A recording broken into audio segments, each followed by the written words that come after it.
Hello.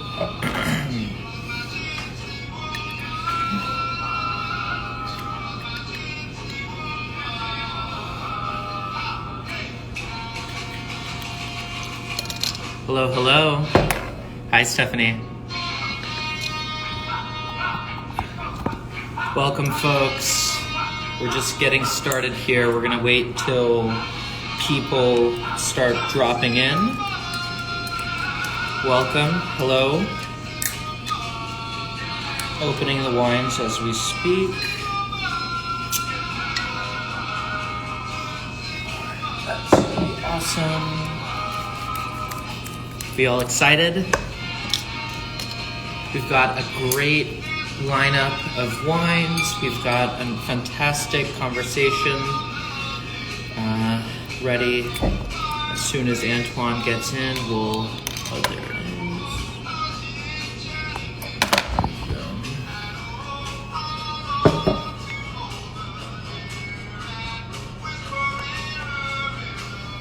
All right, let's try to get Antoine in here.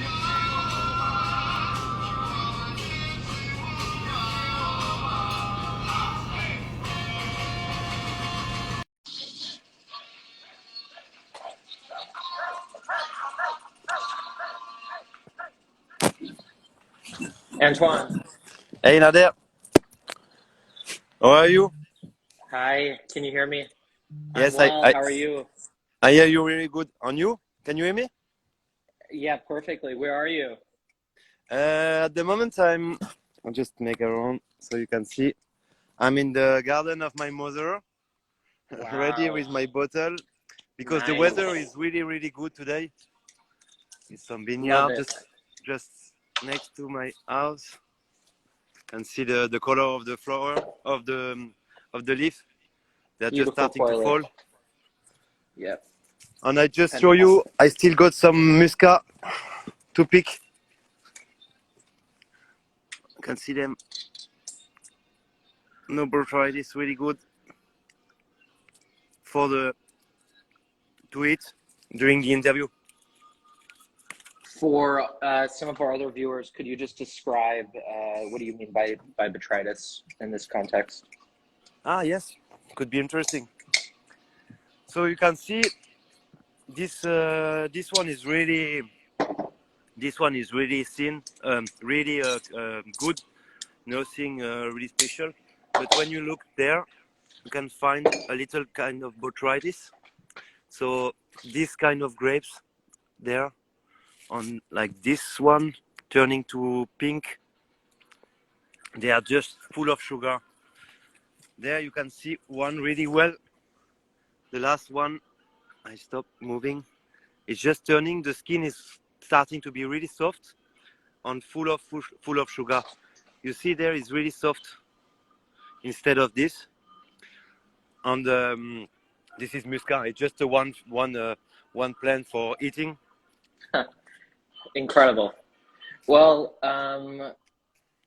I think we've got no Muscat today, but we've got a lineup of some really great wines. Why don't you start by telling a little bit about the estate? I think it's 1203. We'll start and just kind of give a little history as to Domaine AlbertMann, where you're located, and just kind of some of the framing points. Okay, so Domaine AlbertMann is a family estate in Alsace. We are just doing our vineyard in organic and biodynamic since 25 years. So the estate was mostly it grew a little bit with my mother, my father, my uncle, and my aunt. They were like two couples working together at his part. My father doing the vinification, my mother more for commercial international on France, and my aunt more at the receiving the client at the estate, and my uncle doing the vineyards. We just manage 25 hectares on mostly around Colmar, from Geberschwir to Sigolsem, on the 8 different Grand Cru. So 4 Riesling in Grand Cru, On the today we just make the focus also on Pinot Noir because we are doing since a long time, more than 20 years, 4 different Pinot Noir on the kind of cuvée, and that was a bit uncommon in Alsace because earlier they were doing sometimes just Pinot Noir on Pinot Noir all vines, but we decide to separate each cuvée by type of soil, location. So we are doing Claude Lafaille, Pinot Noir Les Saint-Clair, Pinot Noir Grand H, and Pinot Noir Grand P. Do you want to start with the Pinot Noir or the Riesling? Just you're in charge. I think in terms of farming, do you want to get into a little bit about farming and some of the I think ideas you guys have regarding that? So during the season, we just make some pruning on one spur.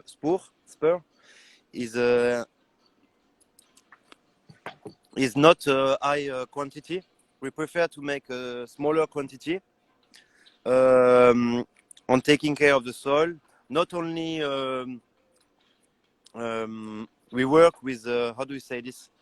I can tell it in French, but in English I don't know. You know, when we make some cover crops. Yeah, cover crops.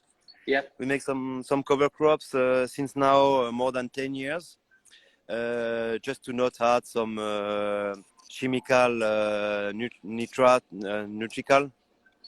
So after the harvest, we just put our cover crop in place, and we destroy it in May, during the months of the May. And this planting of cover crops allows you to rely on less on what exactly? What's the trade-off benefit exactly? Just to spell it out in terms of. We use kind of cover crop full of nitrogen. So if you know the three, you can help me with the name in English, but the three principal mineral elements, it's potassium, yeah. Potassium, azote, nitrogen on the phosphor. And phosphorus or phosphate. Yes. Yeah. And NPK. Oof, not sure. I don't want to, yeah, not sure. But I think if you want, nitrogen is not in the soil. It's something not in the soil. It's something in the oxygen. So you need to have some plants. You have to have some plants of type of plant that fix the nitrogen in the air, and to release them by their roots. They make kind of connection between the roots on the soil to release the nitrogen to the soil. So we want to boost our soil, the activity of the soil, because the nitrogen is the food for everything. Sorry, I just had a notification. But yeah, cool. So I think that's an important framing point in terms of why the wines kind of have the stuffing and some of the character and all of this intensity in all the right places. So there's something definitely special. Potass. Yeah. All right. So talk to us. I guess let's start with the Riesling. We have the Schlossberg Riesling. One thing that we wanted to, I think, maybe bring up is, in terms of the percentage of wines, still wines, white wines, and then I guess even if we limit that conversation to just Riesling, would you say, would most of the wines of Alsace be on the drier side stylistically? Yeah, many things are changing now. People are doing more dry Riesling, for example, for the Riesling. But in general, it's not the same for the other grape variety. It's mostly Riesling, because Riesling is something clear for people when it's dry. They understand well, and the type of soil doesn't important a lot. It's just the fact that now on every bottle of Alsace, it's written if it's dry or not. You can see there, vin sec, dry wine. So in terms of, I think you can find dry wine, yeah. And then In there's a terms of little, yeah. dry or sweet, depend of the style of the wine grower, where he is. But in general, the style is more dry each year for me. And then in terms of, when this wine is being made, talk to us, I guess, specifically about the Schlossberg and where this Riesling comes from on the Schlossberg and some of the soil characteristics that kind of manifest in this Riesling. Yeah. So the Riesling Schlossberg is the first Grand Cru in Alsace in the 75. 75, it was the first Grand Cru. It's a granitic soil, so it's a really poor soil. Normally, you can see different on the young Riesling. You can see the difference between the granite on the clay and limestone by the structure. If you are on a clay and limestone, it will be more on agrum. How do you say agrum? Sorry. You're stumping me today. I'm sure Stephanie or Stephanie will help us in the chat here. So agrum and they turn after 10 years to hydrocarbure. Citrus. Let's say citrus. Yeah. So it starts to be on young vine, they are citrus, and they go to kind of hydrocarbure, petrol aroma. Yeah. Instead of Schlossberg, where you are on granitic soil, really poor soil, where the roots need to go really far to find food on water. So the type are more aroma like floral aroma than when they are young. Today I can feel it's really floral on a white flower. White flower, yeah. I mean, for over here, there's this density, this waxiness, but still totally angular and just tons of explosive energy. I mean, it's a really incredible wine. Yes. A monument of a wine. So fantastic. Do you want to elaborate a little bit on 2020 and like stylistically, where does this, lay in terms of the spectrum of Schlossberg Riesling Grand Cru for you folks? You want me to speak about the vintage? I didn't get. Yeah, just a little bit. Yeah, just a little bit about 2020. If this is, maybe unique stylistically where this is at, or if this is pretty consistent with where you want it to be.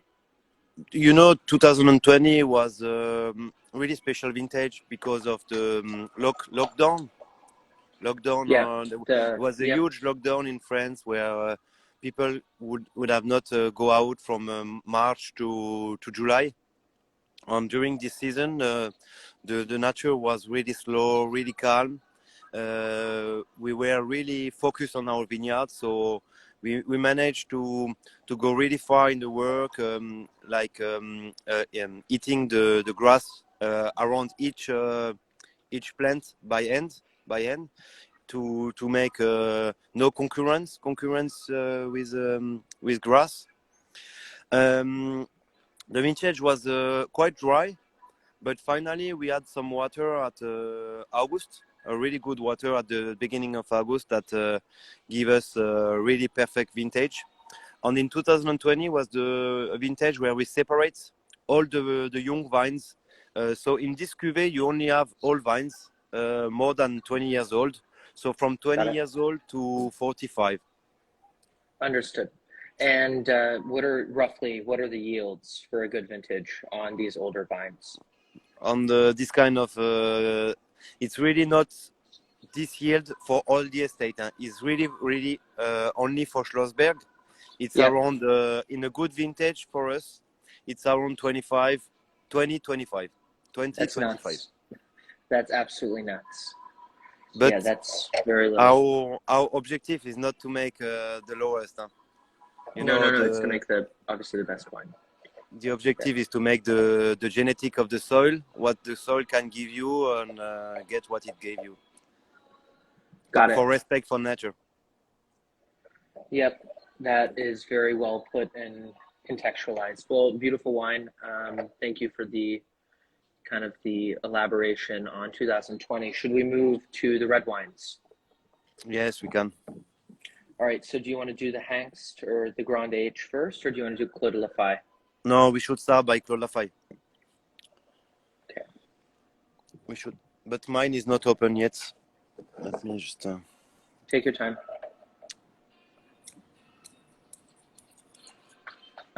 Folks, if y'all have any questions in the chat, we can do our best to.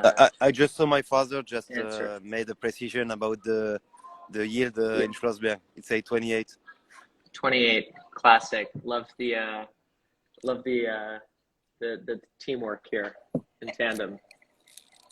Yeah, we still work together. Fantastic. I tell you, I just arrived in the estate in 2019. I had an experience in Burgundy earlier because I'm a huge fan of Pinot Noir. What was it, George Noëllat? You studied at Noëllat? Yeah, it's George Noëllat in Vaune-Romandie. Yeah, beautiful. So, and what did you? I guess when you came back to the estate in 2019, and after spending some time in Burgundy, obviously you have strong opinions about Pinot Noir. Yeah, but to be honest, my father was a really good winemaker for Pinot Noir before me. I hope I got his talent. No, he just, we make Pinot Noir by cuvée since 21. He's a huge fan of Burgundy. So they start to separate and work better on Pinot Noir since a long time. I just came and give another point of view. And now we are in kind of transition with my father, just speaking a lot about wines and on wine, type of wine we like. We both like the same wine, the same style. So it's good because we got interesting and constructive talks. But the style was already the same. Continuity. Yeah. It's more difficult to write your name in the continue of the estate when it's a strong estate instead of changing all the style, create a new style. This sometimes a bit more easy because you just erase and you start by zero. I'm not into that.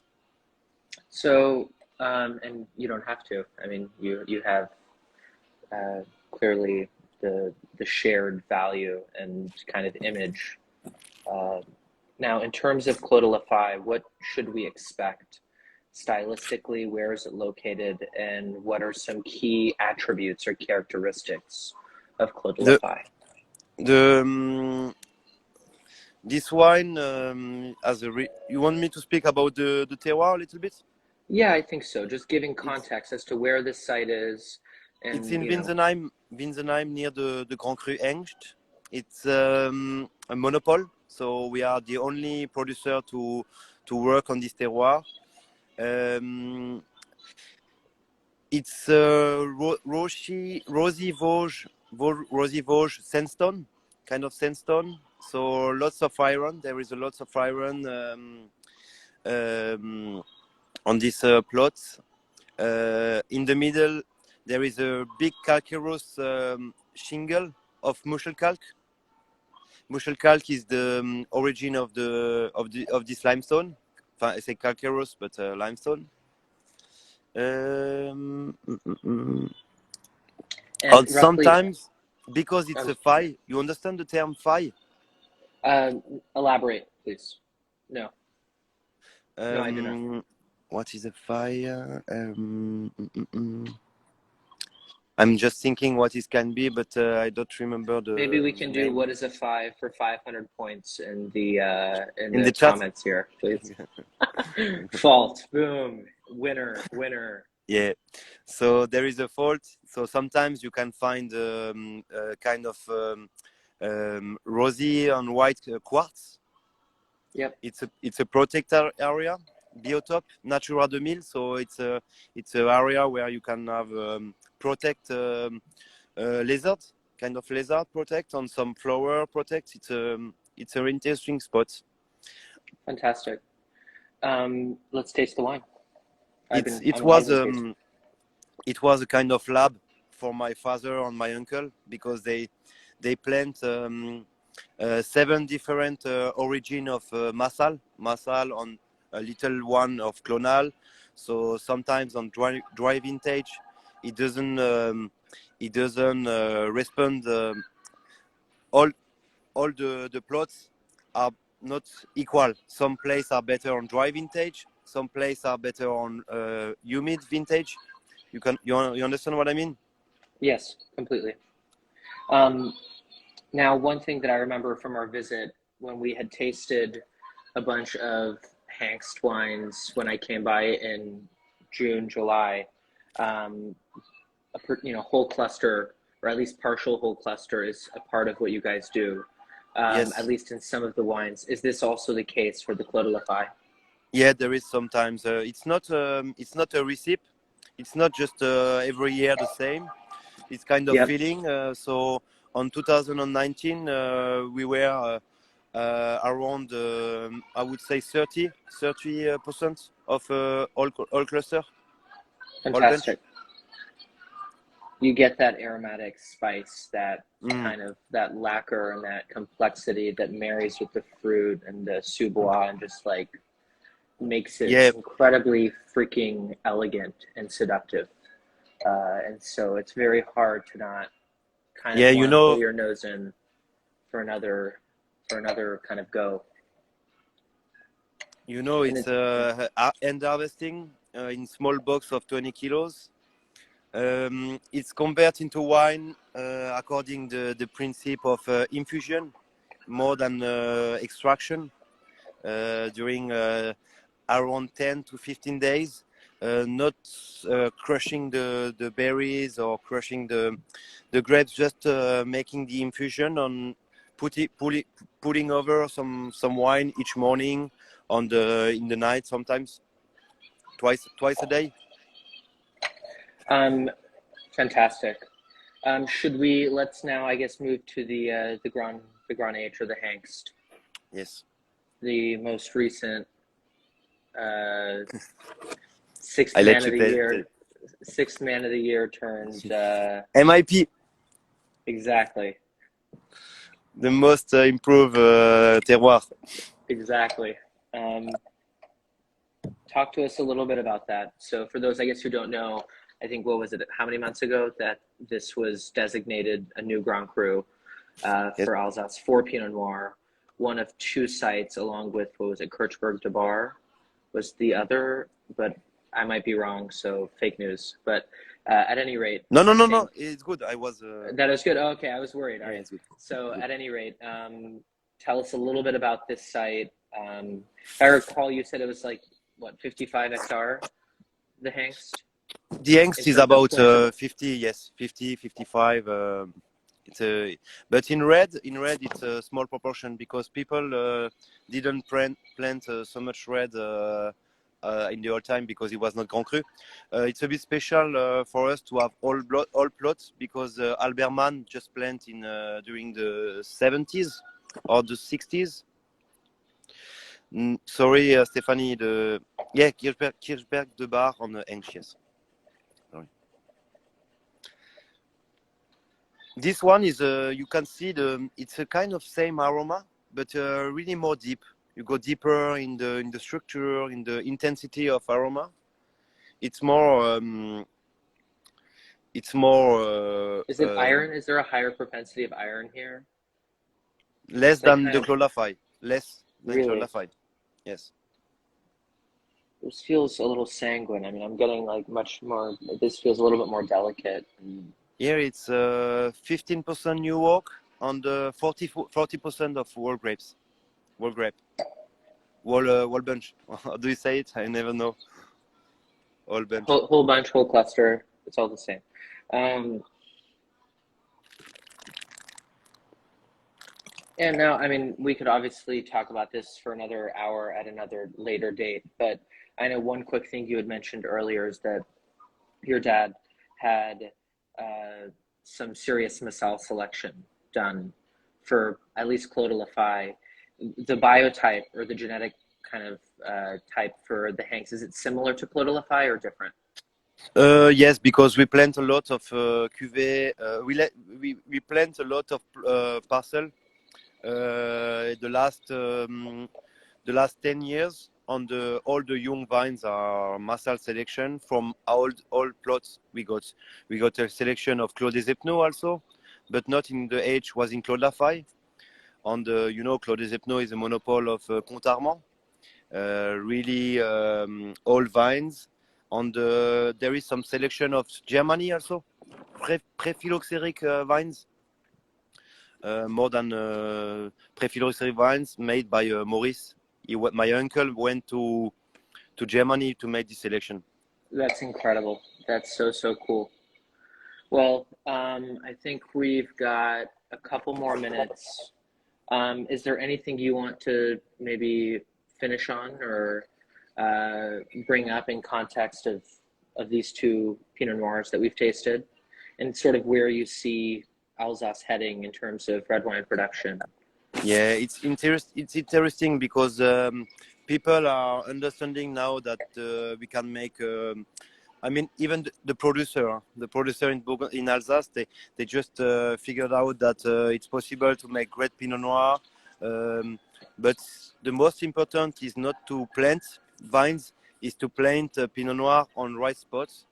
Not just putting Pinot Noir everywhere to make Pinot Noir, because after the Pinot Noir will not be good. It's important to find the right spots, doing the right viticulture. Trying to get some structure, because we got the condition now with the climate change, with the past 10 years. We just see that Pinot Noir is a good place in Alsace. We got a really interesting cards to play, kind of joker,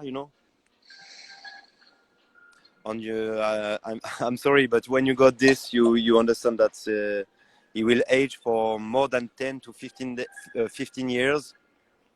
Well, I 4 months ago had a bottle of 2010 Claude Lafay, and it was a baby. It was like literally a baby. It was just entering like stage 1, the foyer. But you don't the even walk in the 2010 house. are locked. They are just locked. No, continue. Sorry, what? No, sorry, it's me. I just hope that the 2010 will open one day, because they are elegant on acidity, but they are huge potential. Yeah, well, interstellar, man. They're for a larger span of time. All right, I think in terms of the Pinot Noirs, I think that's it there. Lastly, do you want to elaborate a little bit on maybe some of the wines that we don't have in front of us, but something that you're really excited about, whether it be a new wine you guys are working on, or just something that has you excited in the cellar or in the vineyards? To be honest, when you come one day to the estate, you just if you can have the tasting of all we are doing, or mostly a lot of cuvée, you just see that depend of the grape variety, or the rank of the cuvée in terms of price or ranking. We just focus on making great wine on everything. So we're now making lots of Crémant. We just want to make more and more Crémant, because we got the right plot for them. We can make some aging on lease for 30 months. We are creating a new cuvée. We are working with some amphora now. It's not to change the style, it's just to try to make sometimes a bit more complexity in the middle of the mouth, because we always make some elegant, really thin wine with lots of full of energy. But yeah, for me the best on the estate is the Gewürztraminer. We just got a plot of Gewürztraminer on amazing spots that you can food pair with some spicy food. We got some Gewürztraminer Grand Cru Fürstentum or Gewürztraminer Steingrübler, which is 2 Grand Cru, really interesting for Gewürztraminer.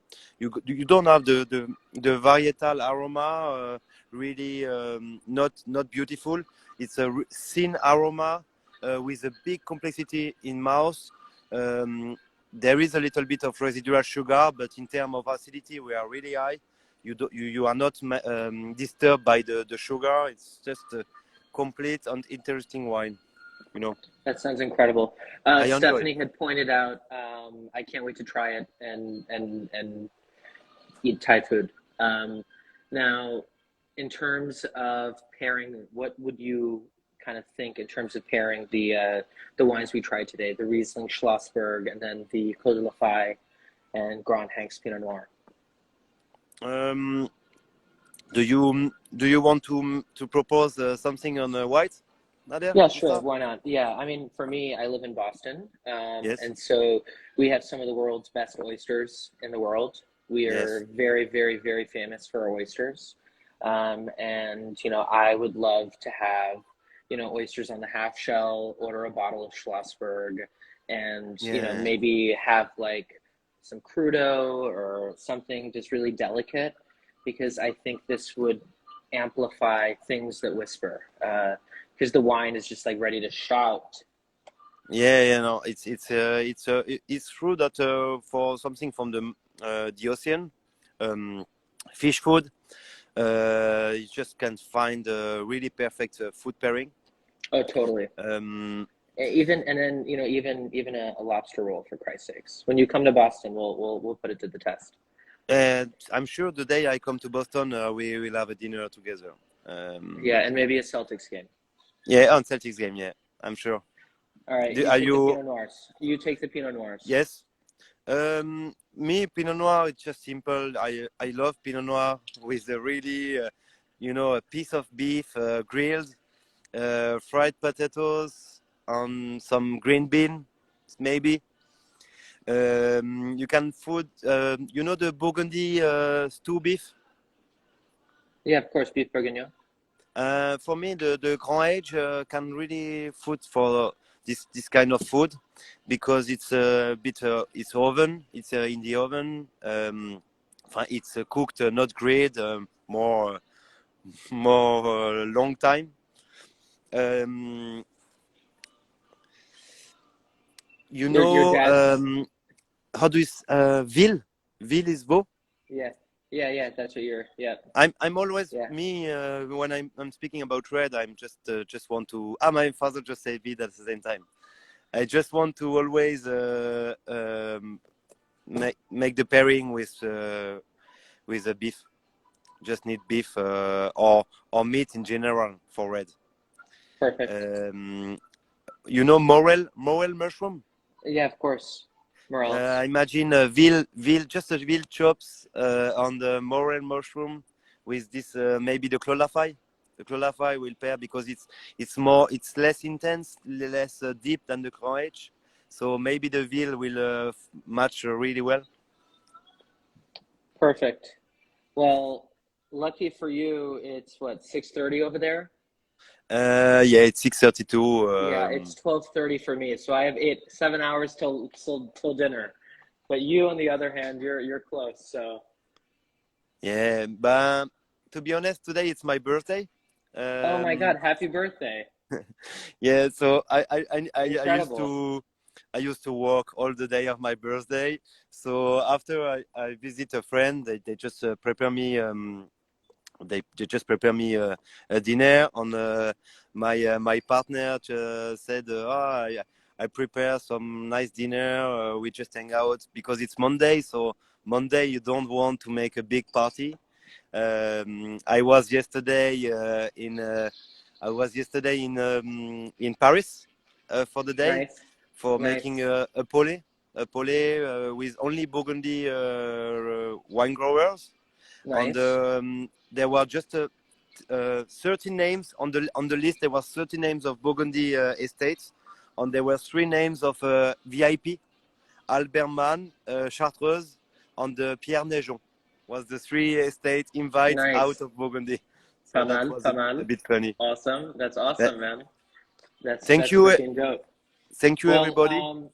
happy birthday. Go have fun. We're not going to take you any longer. Appreciate the conversation, and really No, I say thank beautiful, you. beautiful I say wines. thank you for the happy birthday, Nader. We didn't talk about basketball. No, we did not talk about basketball, but I'm ready for you to come visit, and we'll set you up. Yeah, yeah. I hope we speak another day because we just met 1 month, Salal, 1 month ago or 2 months Yeah, ago. 2 months ago in June. Yeah, we, Yeah, we met two maybe months ago. maybe the next version we can figure out a way to put you in the vineyards, and you can Yeah. show some of the vineyards if we can get the connection to work.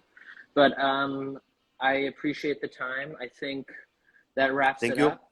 Thank you Yeah. very much. Happy birthday, Thank you. and have some fun. Yeah. Thank you, Nader, for your time on your. Oh my I God, loved of course, this your is question incredible. were really good. Your question were really good. I hope so. I tried. All right. Thank you, bro. All right. See you. Have a See good you, one. Bye bye. everybody.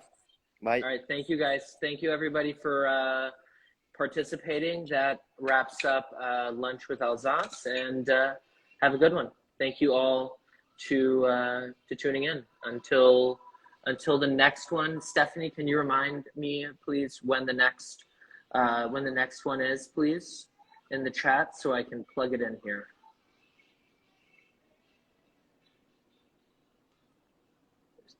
There is another one coming up. I think it's in a couple of weeks, but I just want to make sure I get the correct date. I'm sure she'll give it to me next month. So tune in for more details. All right. Bye, everybody.